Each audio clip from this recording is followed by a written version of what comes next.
a garin nan jama'a yau kusan shekara 15 ko 16 na iso garin nan na samu kuɗi jama'a daga Port Harcourt, na zo zan gina wa mahaifiyata gida sai ta ce a rusa nata gyara mata yafi in gina mata wani daban.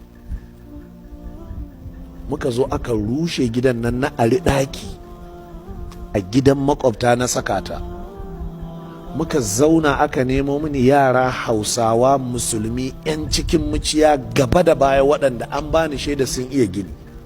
Na ce musu to ba a garin nan nake ba yanzu, ina zuwa ne kuma na zo ne daga abin da na zo da shi, amma yanzu alƙibla ta canza, don haka za a rushe gidan nan ne gashi kuma an rushe kaza, me za a siya kaza. Suka ba da lissafin komai bayan kwana 2 na kawo kuɗin kayan aiki da kuɗin aiki da komai na danka musu sai na tafi.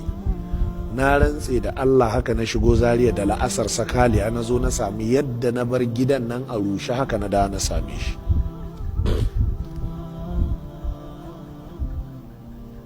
Hankali na ya tashi, na je na nemi wanda ya haɗa da su, malami ne, malamin islamiyya a nan babban titi. Muka je aka zauna aka nemo mahaifinsu, kawai mahaifinsu abin da zai ce na yi ta musu fada, na yi musu fada, to abu ne in ka haifi mutum baka haifi halin shi ba. Na ce to shikenan, yanzu ni a bani kuɗi na kawai, an kashe kuɗi. Na je na ɗauki 'yan sanda, zuwa magariba sai ga dattawan anguwa sun zo bani haƙuri, ai kafi ƙarfin wannan. Na ce na rantse da Allah har yau ba a biya ni kuɗin nan ba, naira 68,000 kuɗin kayan aiki, 22,000 kuɗin gini, naira 1000 nawa kenan, 90,000. kuma yaron da ya haka ya mutu yanzu yana kabari, kuma wallahi ni ban yafi ba, kuma ba zan yafi ba, sai ranar lahira zai biya ni, saboda ya tozarta ni, ya tozarta min uwa. Da la'asar din nan sakaliya jama'a, na je na ɗauko wani kirista ɗan ƙabila Igala a nan kan kwanan ainihin wato Alibaba.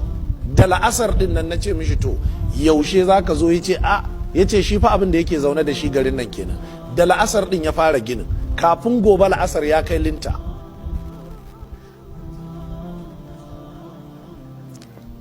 Sannan shahararren abu ne aikin makarantar nan, kuna gani wundunan nan ga su bahaushe musulmi na ɗauka, sai da na ɗauko abokina abokin shi na sa a tsakani, na ce don girman Allah kar ya ba mu kunya, saboda ya taɓa yi ya ba mu kunya. Shaguna ne ga su can, ga ɗaya can ƙofar gidana, na ba shi zai mana ƙofofi guda 2. A cikin shekara 2 ya yi ɗaya da ƙyar, mai walda ne.